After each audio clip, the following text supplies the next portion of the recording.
Assalamualaikum warahmatullahi wabarakatuh. Hai, perkenalkan nama saya Putri Nadia dengan NIM B2206031, Prodi S1 Kebidanan, mahasiswa Universitas Megabona Palopo. Video kali ini saya buat untuk memenuhi tugas dari Ibu Serianti SAN MSI selaku dosen mata kuliah Pendidikan Pancasila. Baik, video kali ini saya akan membawa materi mengenai Pancasila sebagai ideologi bangsa dan negara. Pancasila sebagai ideologi bangsa dan negara. Pengertian ideologi, istilah ideologi berasal dari kata ide, berarti gagasan, konsep, pengertian dasar, cita-cita, dan logos yang berarti ilmu. Jadi secara harfiah ideologi berarti ilmu tentang pendidikan, ide atau cita-cita. Cita-cita yang dimaksud adalah cita-cita yang tetap sifatnya dan harus dapat dicapai, sehingga cita-cita itu sekaligus merupakan dasar pemahaman. Ideologi yang semula berarti gagasan, ide, dan cita-cita ini berkembang menjadi suatu pemahaman mengenai perangkat nilai atau pemikiran oleh seseorang atau sekelompok orang, menjadikan suatu pegangan hidup. Baik, berikut juga ada beberapa pengertian ideologi. Yang pertama ada Sastra Pratetya. Ideologi adalah perangkat gagasan atau pemikiran yang berorientasi pada tindakan dan diorganisir menjadi suatu sistem yang teratur. Yang kedua ada Serjanto. Ideologi adalah hasil refleksi manusia berkat kemampuannya menjaga jarak dengan dunia kehidupannya. Yang ketiga ada Mubianto. Ideologi adalah sejumlah doktrin, kepercayaan, dan simbol-simbol sekelompok masyarakat atau suatu bangsa yang menjadi pegangan dan pedoman kerja atau perjuangan untuk mencapai tujuan masyarakat atau bangsa itu.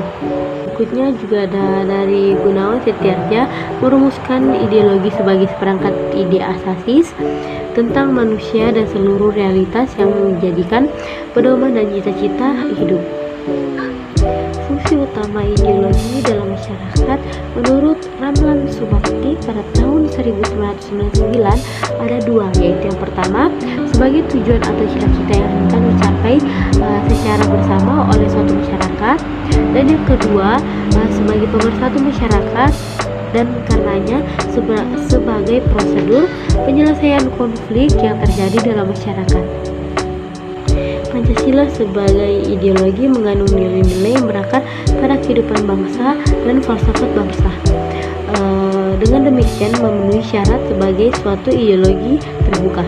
Sumber semangat yang menjadikan Pancasila sebagai ideologi terbuka adalah terdapat pada penjelasan Undang-Undang 1945 yang tertulis di Undang-Undang 1945 sebagai berikut: terutamakan negara baru dan negara muda, lebih baik hukum dasar yang tertulis ini hanya memuat aturan-aturan pokok. Sedangkan aturan-aturan yang menyelenggarakan aturan pokok itu diserahkan kepada undang-undang yang lebih mudah caranya membuat, mengubah, dan mencabutnya. Baik, berikutnya ada tiga dimensi sifat ideologi. Yang pertama ada dimensi realitas, yang kedua ada dimensi idealisme, dan yang ketiga ada dimensi fleksibilitas.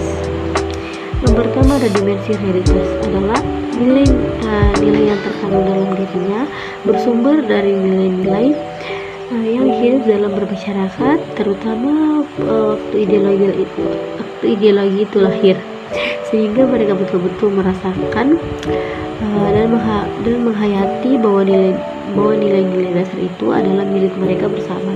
Pancasila mengandung sifat dimensi realitas di dalam dirinya.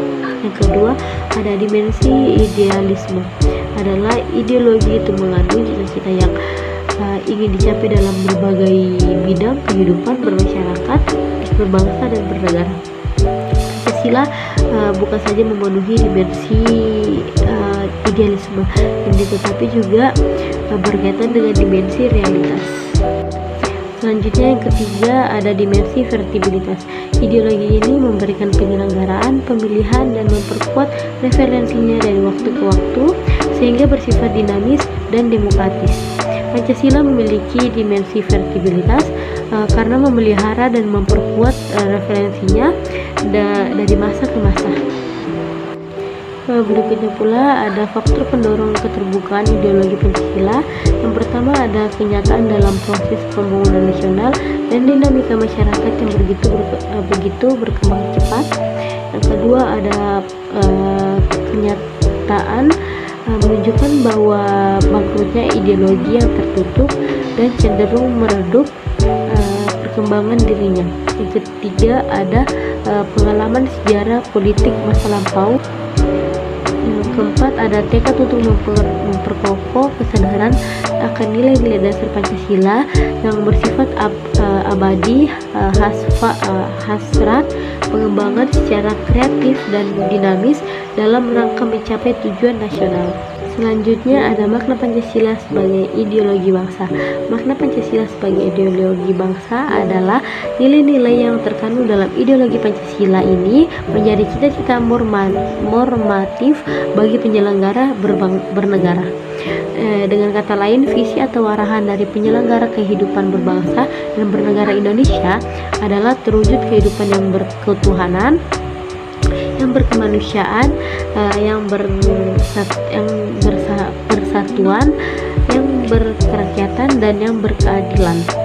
Pancasila sebagai ideologi nasional selain berfungsi sebagai cita-cita normatif penyelenggaraan bernegara, nilai-nilai terkandung dalam Pancasila merupakan nilai yang disepakati bersama. Karena itu juga berfungsi sebagai sarana persatuan masyarakat yang dapat mempersatukan sebagai golongan masyarakat di Indonesia. Yang terakhir, saya akan memberi kepada kalian macam-macam ideologi di dunia.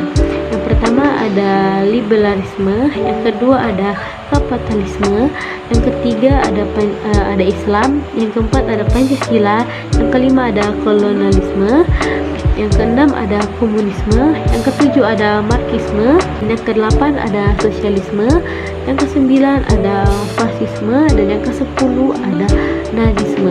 Mungkin itu saja yang dapat saya sampaikan. Mohon maaf jika ada salah kata atau kekurangan. Wassalamualaikum warahmatullahi wabarakatuh.